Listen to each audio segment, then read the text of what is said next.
Welcome to KRA's The Hub, the official podcast of KRA Corporation. And now get ready to hear workforce topics and trends you need to know on the go.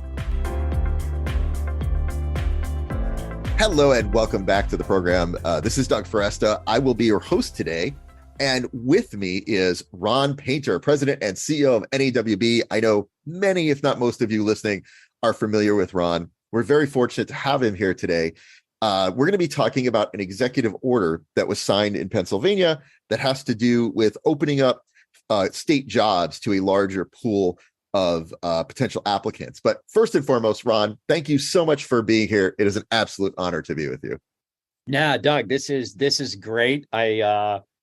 It's always good to be with you, and this is kind of fun because now we're gonna flip this, right? I'm usually the one asking the questions. That's right.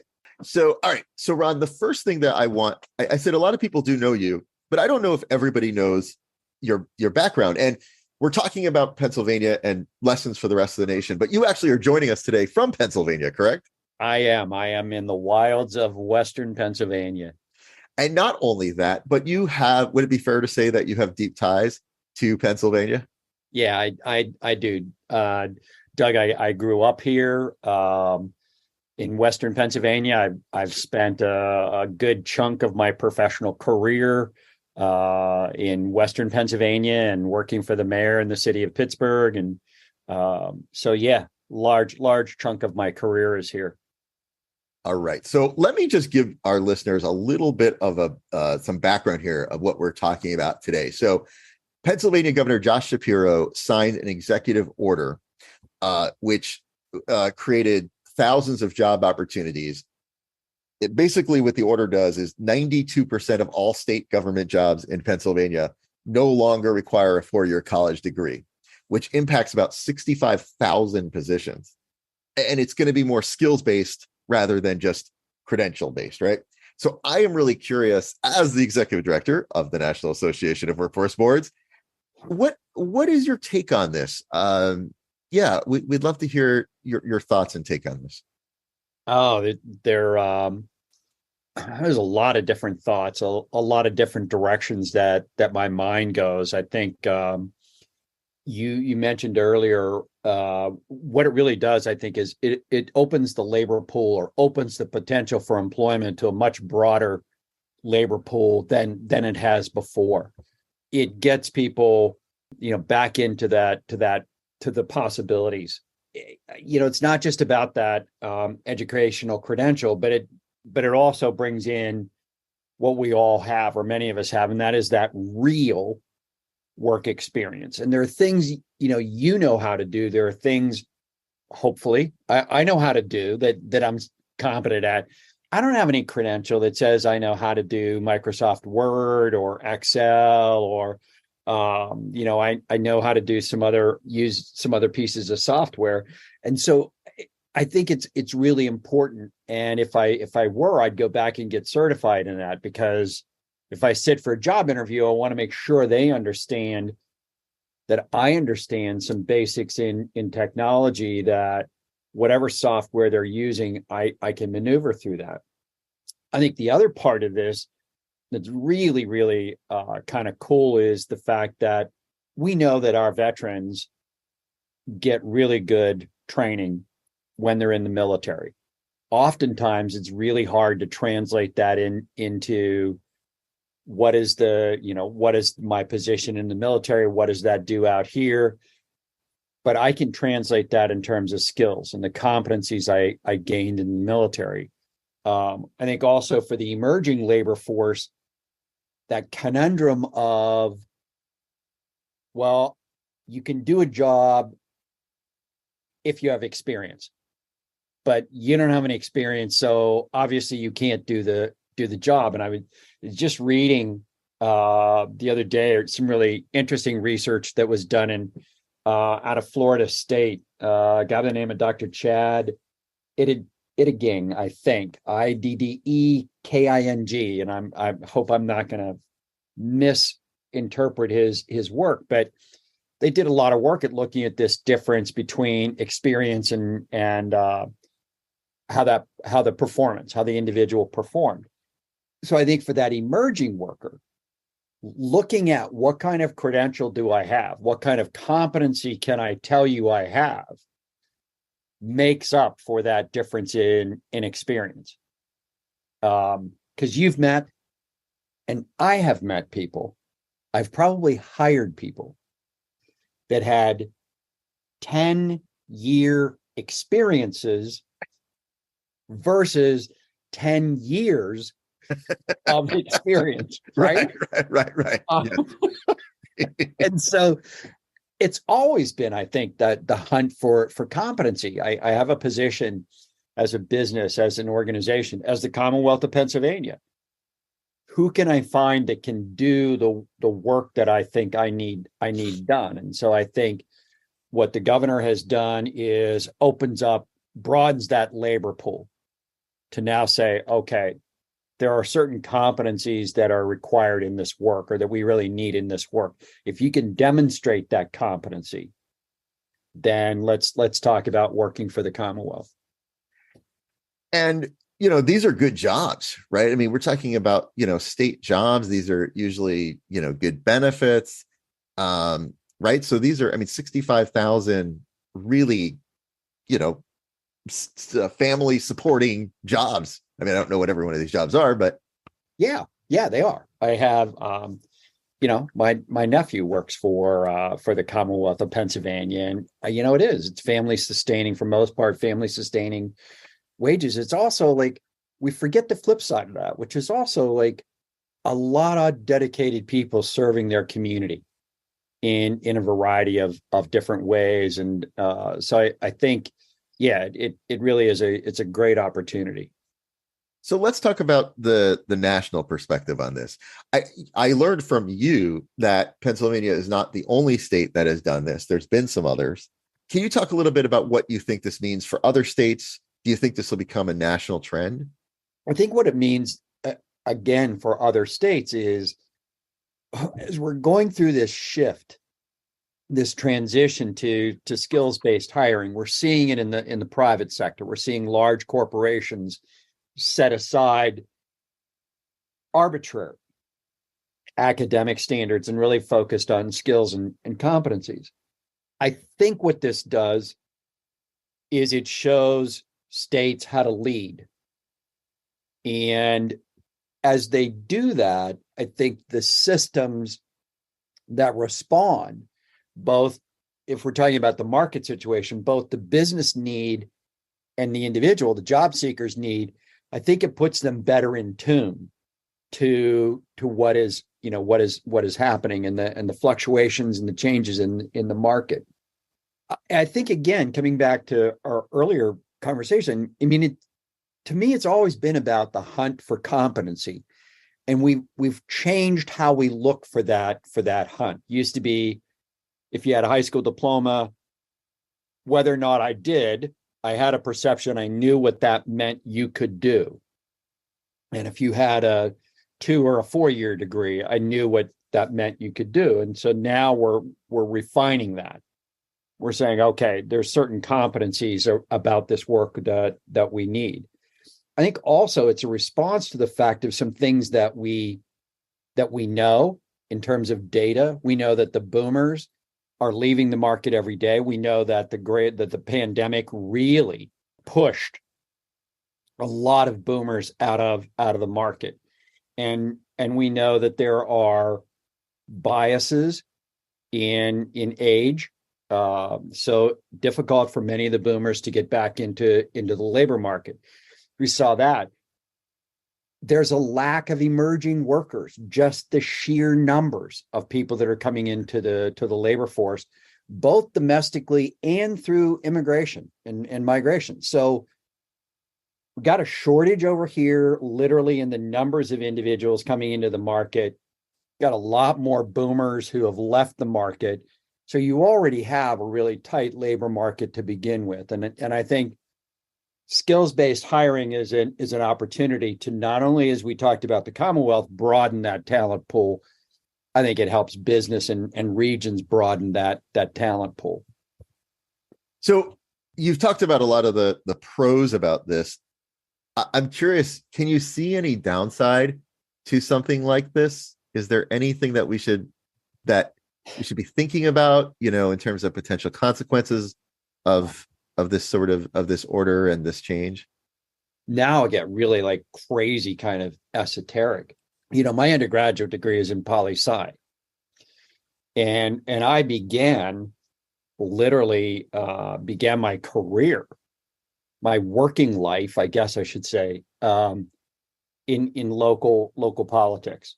So the idea that we have a dual role, that is, on the one hand, we're workers and we want to be productive both for ourselves, and if we own the company, certainly, but if we're treated well at the company, then we want to make sure that the company does well. But when I'm done working, I go home, and what we want also are to create good citizens. And so I think, for me, one of the concerns, and I think the other side of the conversation we really should be having, is that if we're doing this and relying less on the process of post-secondary liberal arts education to create that rounded citizen who understands, why do we invest in the arts? Tech companies certainly understand why we invest in the arts, because it drives that creative process that is so valued by business, that creative thinking. But for somebody like, well, why do we fund that? Why am I funding arts education and music education in my PK through 12 system? We've got to make sure that we're also arguing for the good citizen. And so as we do that, I think we've got to think about, where does that happen, and how much do we support that? The second part of it is, then, I think we've got to be cognizant that for the worker, there's the mobility of the competency and the mobility of the credential, because we've also have an issue with income disparity and with mobility. I mean, I have seen study after study that tells us if we pick a zip code, any zip code, we have really good predictors around whether or not I'm going to economically succeed. And sadly, the downside of that predictor is, if I come from zip codes that we know are low income. And so I think we've really got to guard. In my mind, we've really got to be cognizant of those two factors. We've got to have a civil society. We must, in order for us to collectively, as the United States, advance. So we've got to have that intelligent citizen, and at the same time, we've got to have that competent worker. And he or she, at least in my mind, has to have the ability to move where there's opportunity, and to move where they want to move. Those are great points, and I'd be giving this some thought too, because I knew we were going to be talking about it.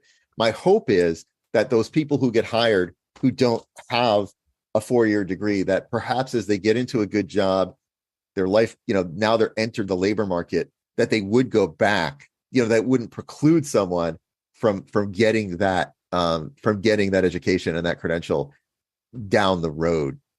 Yeah, absolutely. I agree, Doug. I think it's what we are having conversations about. I don't know that we're as far along the path as we're certainly not as far as I would like, but that is thinking about what does lifelong learning actually look like, and how does it actually work? So you see places like Tennessee that have free tuition at the community college, and some others.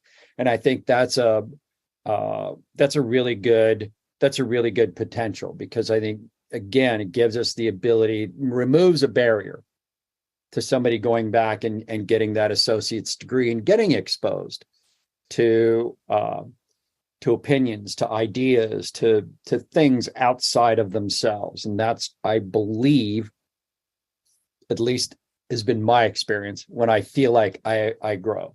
let's talk about workforce boards nationally. So it seems to me, would it be fair to say that overall, you think this probably does more good, right? That we do more good by opening up these jobs. How might we advocate? How might workforce boards, professionals, system in general, advocate for more of this, both across the states and maybe even federally? In many instances, Doug, local boards do it, just haven't called it, skills-based hiring.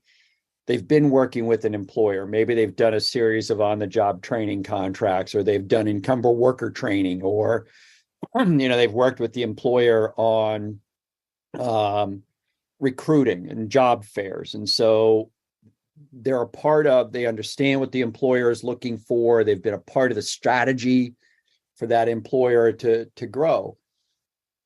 And I'm going to guess there's more than one business development rep that has said to an employer, hey, I got somebody that you really should look at, And they may know in the back of their mind, they don't have that, whatever it is, that piece of paper. Right. But they know that this person can do this kind of work for whatever reason. And they know they're a good fit in terms of the culture of that business, in terms of the essential skills that they bring. And so the employer, because of that strategic relationship with the board, says, all right, I'll try them out. And so you write an on-the-job training contract for that individual. I think really good relationships between businesses and local workforce boards, I think there's probably been a fair amount of skills-based hiring. But what this does then is really opens it up to more employers, and does, I think, for the job seeker, send a clearer signal around what are the competencies that are necessary in my job market, because you'll see those asked for over and over now. I would be remiss if we didn't discuss the fact that the NAWB Forum is coming up. And, when we talk about these issues like, skill-based learning and opening up jobs and the changing nature of work, I know all of this is going to be, this is an opportunity for workforce professionals, workforce board members across the country to come and meet. But could you share a little bit? We're going to release this a little bit before the forum. So I'd love for you to just to kind of give you the floor to talk directly to our listeners about, a little bit about what they can expect from the forum this year, and, why they should come to DC and be with us. Yeah, well, great. Thanks, Doug. You're right. It will be the end of March in Washington, D.C. One of the things that we've done is, because there's so much focus and so much interest in apprenticeship, that you're going to come, and Saturday is really going to be all about apprenticeship, because we think work-based learning, whether that's apprenticeship or whether it's incumbent worker training or on-the-job training or customized training, is a really critical part of meeting your regional labor markets needs. So we're going to talk about really all kinds of things with regard to apprenticeship. They're going to hear lots of things about shared practices, and we're bringing in some foundations to talk about what foundations are looking for. I'm really excited. We're bringing in some state level policymakers to talk about how states, legislative bodies, how governors are thinking about workforce development, to kind of give you at least an idea of what the perception and what the reality is there. I've been doing some work with an organization called OECD, which is the Organization for Economic and Community Development. It's a collaborative of 41 nations, begun shortly after World War II. The U.S. is a member, and so are many countries, obviously, across the world. We're really excited. I'm really excited to have OECD's Director of Community and Workforce, Karen McIntyre, joining us, along with representatives from Greece, from Singapore, from Ireland, from Australia, and several other countries that we're continuing to hear from. Because I think it's always important to understand, in a sense, where the competition is. And clearly in a global world, we need to be aware of what other countries are doing and what they see the issues in front of them. And frankly, some things that they've tried. And, hopefully we'll share with us how that worked out. I had the pleasure of being in Ireland last year and really looking at what they're doing around career and technical education and really, really fine work. And I'm really excited to have the folks from Singapore here to look at what they've been doing around skill accounts and what they have learned as they've now gone through 2 rounds of the process. You're going to be able to share a lot of practices. We're creating something that we're calling NAWB Town. We're going to have some folks there to demonstrate virtual and augmented reality. We've got Road Trip Nation joining us to talk about what they've learned and what young people have learned about the world of work and career options. And we're going to have somebody there in NAB Town to talk about mental health, not only our individual mental health, but how as workforce professionals, we can recognize what good mental health is in our organizations, and we can be aware of the kinds of pressures that have been on individuals over which we individually know, but it's one of the things that as workforce professionals we're always asked to do, and that is to think beyond ourselves. And so I think it's a good opportunity for us to recognize that we've all been through a really, really rough patch, and we need to make sure we're taking care of ourselves, our organizations, and working to make sure our communities are in good health. So, I think it's a great opportunity to get a conversation with workforce professionals and local board members from across the U.S. And then, as always, on Tuesday, getting some legislators to come over and talk about how they see the agenda in Washington, D.C. shaping out for the 118th Congress. Both, what might we see early in the first session? What might we see in the second session? I have been speaking with Ron Painter, President and CEO of the National Association of Workforce Boards. Ron, if people want to learn more, they want to register for the forum, where's the best place to send them? They should go out to www.nawb.org.